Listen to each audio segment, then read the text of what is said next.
What's up, HyperFast Nation? On this episode of the show, I had a return guest who has a real estate business in Orlando, Florida, that for the past 2 years has generated over $1 million in net income.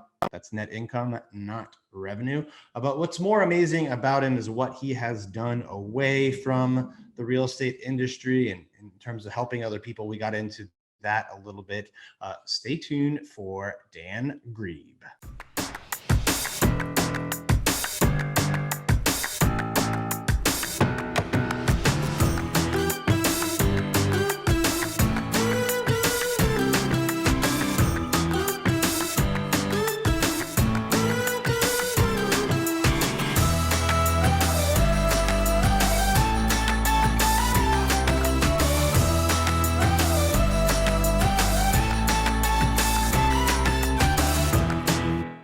All right, welcome to the show, Dan. Second time. You were on episode 40 back near the beginning of this podcast series. Well, glad to be back. Thank you for having me. So give us a little update. That was about 2 years ago, I think, a little over 2 years ago since we did that interview. What has transpired in your business the last couple of years, and what are you excited about going forward here in 2022? Yeah, well, a lot of cool things have happened. Obviously, in the last 2 years, we've had the best 2 years in the history of real estate, the biggest levels of appreciation in the histories of real estate.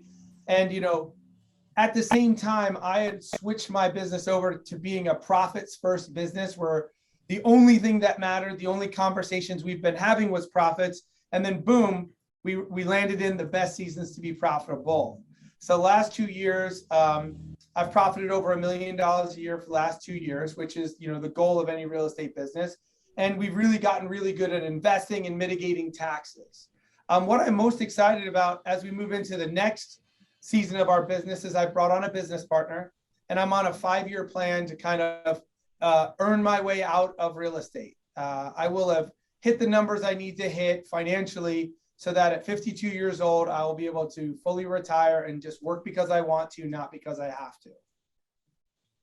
Amazing. So there's a lot to unpack there and a lot of cool things we should dig into more. I heard you say profit first. Did you read the book Profit First at all, or is that just a philosophy you had?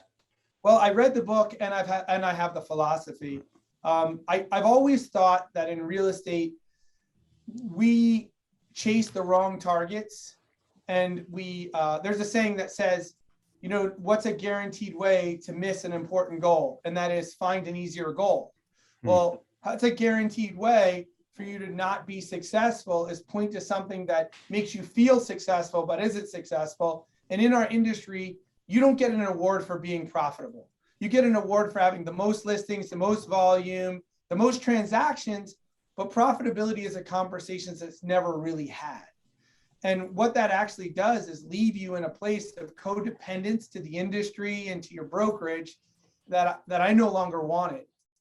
So I went on this journey of structuring my business in a way that focused on profitability, that focused on doing the right things day in and day out, that gave me the ability to retire young and retire rich. And I'm happy to report I have a plan to get there, and I'm well along the way.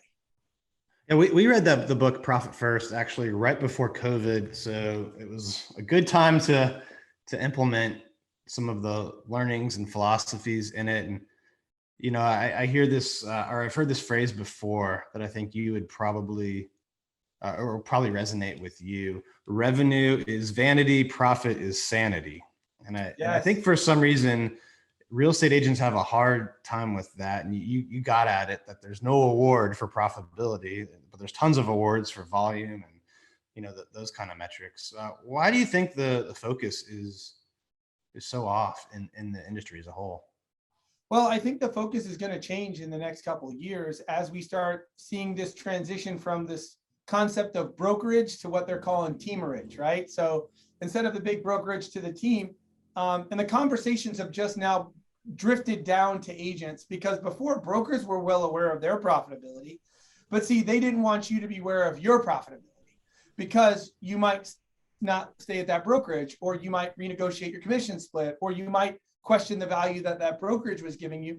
So from an industry wide, you know, these metrics were always there to keep you in the game and to keep you kind of enslaved in the process. And we see that. Here's a stat that that my friend Tom Ferry shared with me about 4 years ago when I went on this journey. He said, of the top 1% of all real estate agents in the country, 90% of them are broke.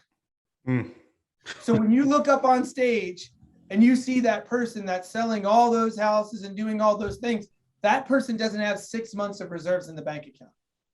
If they went on some type of 6 months with no income, they would be onto a credit card, probably sooner than that. Those people that are driving those really expensive cars, living in those really expensive houses, they're so overly leveraged that if they don't hit the same number next year, the market resets, we're going to hear about them working at Starbucks or somewhere else. And that's a real truth. And it's not the agent's fault, actually, in my opinion. It's actually our industry's fault, because our industry has taught us to chase these metrics, you know, chase more listings at any cost. Zillow's aware of how much money is in a real estate transaction. That's why they're willing to take a third of it from you and allow you to go. And some of these agents are selling thousands and thousands of homes with losing 30% of their commission right off the top. You know, Open Door is aware of that. That's the reason why they went to a 1% structure, because they know you can be successful at 1%, and they're pulling it back. So many people knew that. The best real estate agents are aware of it now. The best models for being a profitable business is actually a smaller business, not a larger business, where the rainmaker is actually still out there selling real estate. But those are just not the conversations that have been had in the past. But those are the conversations of the future. They'll have to be had, especially as we start dealing with this commission compression that is coming with the consolidation of services.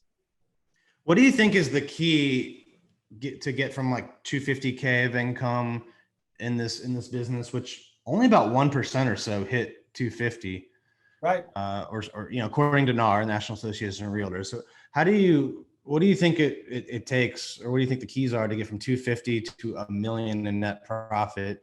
Which my guess is there's only a few hundred agents, you know, probably less than 500 in the nation that are doing that, you know, in this team model. Yeah, absolutely. Well, I have a few thoughts on that. Number one is we still live in a world that will one day go away of very, very high levels of commission. And when I say that, if you look at any other sales industry, nobody gets paid like we do. It's just reality.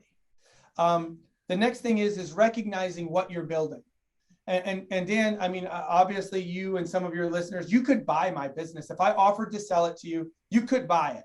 But the reality is I can document and show you that I made $1 million profit last year, more than that this year. And if I went to you and said, Dan, come buy my business for $1 million and I'm going to leave, you wouldn't buy it.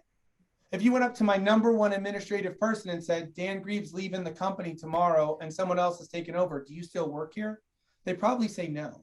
If you go up to my number one salesperson and say, you know, Dan Grieb's leaving the company, never coming back, do you still work here? They probably say no. So what we need to recognize first is that we're not building a scalable business that we're one day going to sell.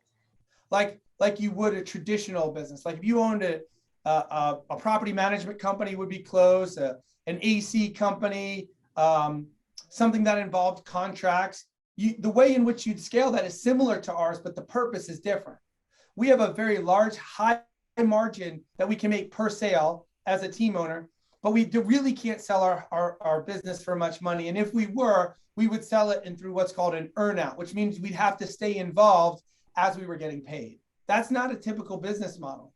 And the multiples are low on it too. If you were able to sell it, you mentioned the earnout, but you know, the team model, like maybe a bigger team, you could get like a 2X, but you know, a lot of these are selling for like 1.2 on the multiple. And then it's kind of like, well, you could just do it another year and make that, you know. So. I've been selling real estate for 17 years and I'm familiar familiar with many people that have, quote, sold their business and they're still involved in their business today. They're still consulting, coaching, building, repairing, solving problems within that business. So they never actually sold their business. They didn't sell their business and move to some tropical island. They got to step away and they received less money, but they still are involved less. So it's the idea of a sale is there, but nobody's writing a big check. And if you could get one time your earnings, that would be a lot for you to, like, literally, we're talking sell your business. Like, just like when you sell your house, you don't have to go back and fix the plumbing. Once you sell it, you're gone, you're out. It's no longer yours. That's not how this works. But when you come to that reality that you're not going to be selling this for a profit later, then all of a sudden the way in which you manage your business changes. And that's the real freeing place. In my world, I recognize the most profitable thing that Dan Grieb can do is sell real estate. So I have a business partner that runs the day-to-day operation, and I sell real estate. So going back to your original question, how do you go from $250 to $1 million in profit? Not revenue, profit. Well, number one is you build a really amazing administrative team. So a lot of people go out and they hire buyer's agents, like hire a buyer's agent. They get an admin person, then a buyer's agent. Well, if you are not completely and absolutely at full bandwidth with the amount of buyers and sellers you can work with, and you hire a buyer's agent, then what ends up happening is you end up paying them 50% of your commission so you can solve their problems. Or you could just hire a $40,000 admin person to do the administrative work that frees you up to go work with those buyers. The only time you get to a buyer agent in my thought process is after you've hired 2 to maybe 3 admin people, one of them being a showing assistant, and now all you're going to do is focus on listings. That's the fastest path to $1 million, because you're either going to be prospecting for new business in terms of real estate, or you're always going to be prospecting for new agents. And now you're either, negotiating the process of the sales process, or you're negotiating the building of an agent process, the training, bringing them on, training them, motivating them, keeping them focused, retaining them to your company. And in my world, we just decided that I would allow my business partner to run the day-to-day operations. She does a great job. The agents that work for us pay the bills, and I generate my profit. So if I sell 7 homes a month with an administrative assistant that does the majority of the paperwork side for me, then that's a path to $83,000 a month in profit. It's easy to see. What size is your team? Like how many people did it take to get to that $1 million net? Well, we have, again, how many people is a very deceiving question, because the amount of people sounds, it can entice you into thinking, I want that, right? So organizationally, I have 22 people. Of that, I have 18 agents, but in true productivity, it's an 80-20 factor, right? In true productivity, of 18, we would say 11 of them are very productive. The rest of them are marginal. And there's some healthy turnover that occurs there. I think that's still pretty amazing, though. With about 20 people, you can create a business that generates $1 million, net profit a year. Not, and of those 20 people, only a handful, right? A third of them are on a fixed salary overhead, correct? Right. Well, I think that you changed the conversation too, right? So in my world, we stopped talking, and I'm at Keller Williams, and it doesn't matter what brokerage you're at. Real estate is real estate. How you do it is how you do it. Keller Williams is the only one that really has a book where you can go and look at models and systems and decide how you want to implement them into your business. And I believe in the Keller Williams models and systems. I believe in the processes of that. When I was at Remax, I was reading the Keller Williams book because it was the only book available. And it still is the only real book available at this level. But with that being said, I stopped having conversations with the agents that work with me about making $1 million. They're so disconnected from where they are to becoming a millionaire and making $1 million in profit that they don't even really give it enough effort to even get over the hump. So here we know that, and this is a good thing for you to try. In your hometown, go Google what the chief of police in your town makes. In my town, the chief of police makes $115,000 a year. That person has been working here for the city for 30 years. That person has a master's degree. That person has gone to like all these FBI specialized classes, and that one person makes $100,000. That's his annual salary. Okay. Google what the chief of police or the chief of the fire department looks, look at their tenure, and then ask yourself, why don't I just set my original benchmark to make more than them? So on my team, we now only focus on getting all of our agents to $100,000. Now, $100,000 here can give you a great life in Orlando, Florida, and where you're from, and in Maryland, DC. I mean, that's like entry level salaries, Dan. But here, that could give you a great life. And if I can get your floor, if your ceiling is 100,000 and I can get you there, now I can make that ceiling of 100,000 your floor. Now I can really build to 250. If I can get you to 250, now I got a real chance to get you to $500,000. If I can get you to $500,000, then $1 million is possible, because it's not about what you do. It's never going to be about what you do. It's about who you become in the process. The way in which you think, the way in which you act, the way in which you use leverage.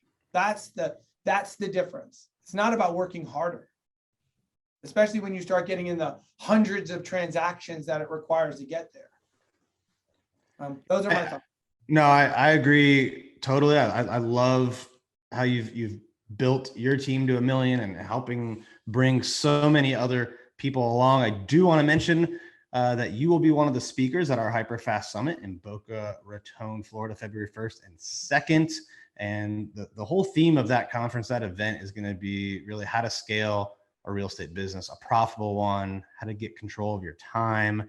And it's amazing to have speakers like you coming, real life practitioners. If you're listening to this and haven't got your tickets yet or checked it out, you can go to hfasummit.com.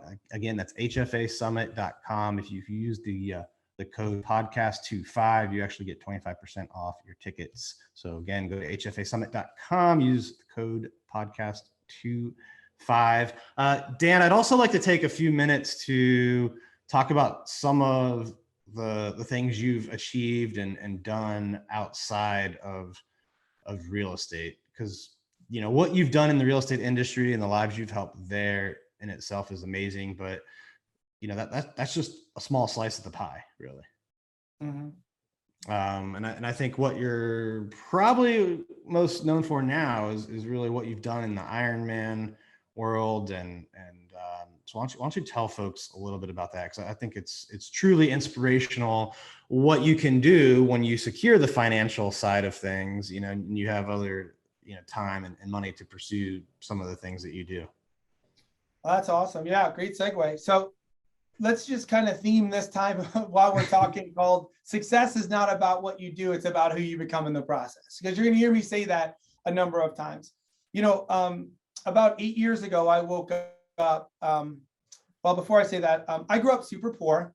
I grew up, abused by my dad, and grew up a lot of issues, alcoholism, drugs, violence, all that crazy stuff. And I got out of New York, where I grew up, got down to Florida, started building a life for myself, and wanted to just have something different. My stated goal, my life goal, is to change my family tree. That is my goal. I recognize that I can't change, my grandfathers, my fathers, my brothers, my uncle, my parents, that generation. I can't do much with that. But everything that passes through me, I wanted to be different. So I became a police officer. I did that. And then I got into real estate, and I had success. And in that success, I wanted a few things. I literally wrote this down. I wanted to be everything to my wife that my dad was never to my mom.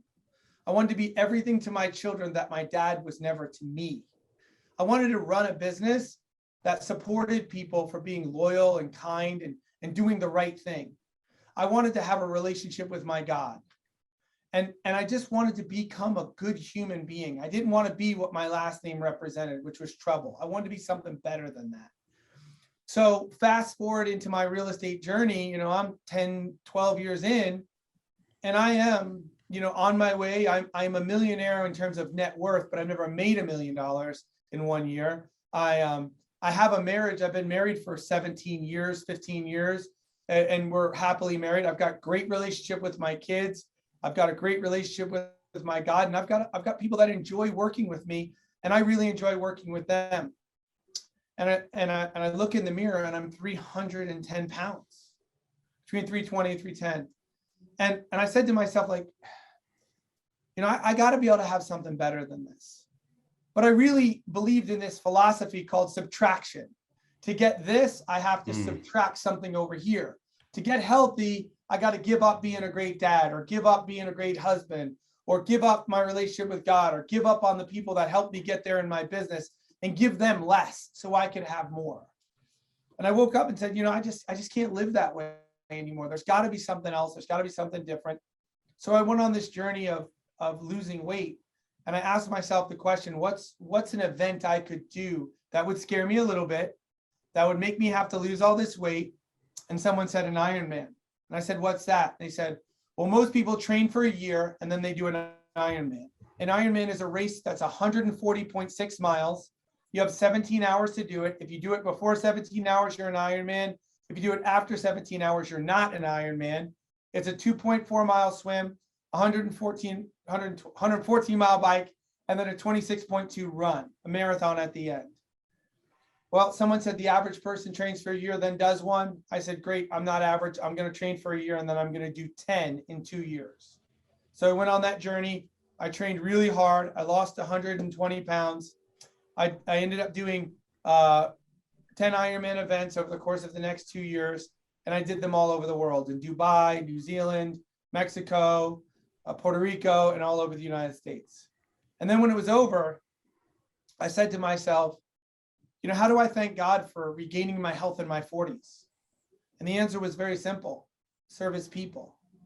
And remember, I said this earlier, success is not about what you do, it's about who you become. So I said to myself, I had to become somebody new to be a triathlete. I had to become somebody new that could do, 6 hours of cycling and then go to work, or that could ride the bicycle all weekend and then go spend quality time with my kids and my wife. I could run my business and do all of these things. I want to give that gift away. And I saw a photo of a guy who was leading another person through an Ironman who was blind. And I said, that's what I'm going to do. I'm going to lead a blind person through an Ironman. I'm going to teach them all of these skills that I learned so they can become what I became, which is this new way of thinking to be an Ironman. And I went around and looked for a person that was blind. And I jokingly say this, Dan, you might not know the answer. You may even heard me say this before. What do you think is the hardest part about leading a blind person through an Ironman? Finding one that wants to do it. I'm guessing. That's exactly I don't know. the answer. That's the answer. It's not the swim, bike, or run. Yeah. Finding someone. So I actually found a blind person, a young lady named McLean Hermes. And I went up, met with her. She's an Olympic, Paralympic swimmer, which means she's a blind swimmer in the Olympics.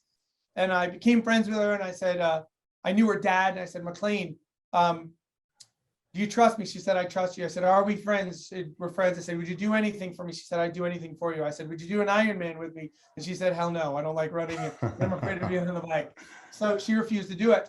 And I started to think like, man, this goal that I have, this desire to serve God's people isn't going to happen. And then God, of course, showed up and brought this young man with Down syndrome to me. And his name is Chris Nickage. Chris is a person that had started triathlons with another guide and a great young lady, but he was actually getting a little too fast for her. He was doing what are called sprint triathlons, 20-mile races, 10-mile races, and he was getting too fast for her on the bike, and that was scaring her and his parents. So they reached out to me and asked me if I would help, and of course I was willing to do that. And Chris and I started doing triathlons to Olympic distances, which are 50 miles, and then I asked him if he wanted to do a full Ironman, and his dad said yes, and Chris became the first person with Down syndrome to complete an Ironman, completely changed the world for himself, completely changed the world for everybody behind him with an intellectual disability. And I got to be there front row seat to see it all. Yeah, that's as someone who's does Ironmans as well and has done a few with you, that was just something really, really cool to see and know you, and then, see the result and just see the impact that it's had on Chris's life. And then now, like, Chris's story is inspiring tens of thousands of if not more people all around the world. So it's been really cool to watch that entire story progress. Yeah, it's been amazing, and again, when you set goals and you have desires to do great things, you don't ask, what must I do? You ask, who do I have to become? Because who did I have to become from a position of character for Chris's parents to trust me to take him out into the water, a mile out in the water and a mile back in open water, ocean with gigantic waves, with jellyfish, with thousands of other athletes around us. Chris swam tethered to me. So it meant if he went down, I went down. If I went down, he went down. And it was very scary. Chris is 160 pounds. He's a big boy. He was 21 years old at the time of the race. He's 22 now. Like, who do I have to be for his parents to trust me to do that? Who do I have to be that should that opportunity be presented to me, that I can show up with the right amount of leadership to manage all of the media? When you and I have done Ironman before, we didn't have to have, microphones on us on the run and the bike. We didn't have to have, media boats in front of us. That was things that you and I never trained for before. And how did you learn to manage all of the media and the people and the danger, not only to yourself, but to Chris and his hydration and my hydration and all of the other stuff that came with it? And I'm going to give you the answer. Owning a real estate team. Owning a real estate team. Because the way you do anything is the way you do everything. And if you practice really well when no one else is looking, it shows up. The big mistake that people make when it comes to being a leader is they compartmentalize. And I'm going to ask that anybody that listens to this or comes to your event, which is going to be awesome, and I'm going to go really deep at the event, like I'm just giving you guys the cursory level. Don't compartmentalize the learning and say, these are business principles. The Lesniaks are not teaching you, business principles. They're teaching you life principles that apply to business. Do not come and buy a ticket or listen to this podcast and say, okay, I'm going to go make my business better, and then go make your business better. Like, go make your life better. Go make your marriage better. Go make yourself as a parent better. Go make your community better by coming to this event. Take these things and apply the principles to business, and then apply the principles to relationships, then apply these principles to your investing and to your life goals and everything else that matters. And for me, I became that person so that when the spotlight was on and Chris and I are on ESPN every weekend and we got to go do, our 7th media outlet of the week. And our media outlet stuff had like millions of viewers, hundreds of millions of people listening to us on the radio on Sirius XM. Chris is receiving ESPYs with pro athletes like Rob Gronkowski, Tim Tebow. We're meeting all these celebrities. Who do you have to be to prepare yourself for that moment? Well, it's the sharpening of the daily prospecting. It's the sharpening of your willingness to become a better leader so that you can scale your real estate business appropriately. It's you saying, you know what, this is the right thing for the client, not the right thing for me, compounded over years and years and years, that now becomes your character. And now, boom, when the spotlight is on you, it's easy because you've been practicing in the dark. When the spotlight shows up, it's easy. And that was my story. Well, it's an amazing story. I'm excited for you to share even more of it and to go deeper, as you said. Before we wrap up the show today, I always like to end with a quick HyperFast round if you're ready for some rapid fire questions and answers. Hit me. All right. I don't know what questions you're going to ask either, so this is really even more exciting. What's your biggest piece of advice to a new real estate agent? Learn how to prospect over everything else. Lead generation is more important than anything else you can do. What's the biggest mistake you see successful real estate agents making? They get focused on things and not profit. Biggest piece of advice to a real estate investor? Buy now. What's the biggest challenge you've had in business and how did you overcome it? People, trial and error, recognizing that you are going to make mistakes when it comes to the people you hire. And there's a saying, it says, the path of a leader is riddled with dead bodies. You will make mistakes, you will hire bad people, and they will be your dead bodies, but it's okay. as long as you're better tomorrow than you are today. All right, last one. Where do you see yourself 5 years from now? And 5 years from now, I will have created a few millionaires within my home to sell team here. I will be working because I want to, not because I have to, and I'll most likely be working with people that are disadvantaged and advocating for them at some level. Awesome. Well, thank you so much for being on the show today, Dan. If people want to connect with you or learn more about what you do, what are the best ways they should connect or follow you? Yeah, they can easily find me on Instagram. That's the easiest way to get me. They can go, own my own charity. They can go to onemorekid.com, or they can just find me on the internet. And I'm different than most. If you reach out to me, I will respond. No matter what channel you do it, I'll personally respond. There's no robots responding for me. There's nobody in India responding on my behalf. You will hear from me personally. And I'm open to helping people. That's what my life's about. Amazing, Dan. Well, thank you for always giving so much to other people and giving to our listeners and viewers today. We appreciate that. And to all of our listeners and viewers, thanks for tuning in. Leave us some comments, feedback, and share this with other people that you think would benefit from hearing it or watching it as well. We'll see you next time. Thank you for tuning in to this episode of the HyperFast Show. Subscribe to us if you want to make sure you get the latest and greatest HyperFast shows. And remember, we love reviews. Reviews help us bring better and better guests and improve our shows. So give us the good, the bad, and the ugly. We hope you enjoyed the show, and we will see you next time.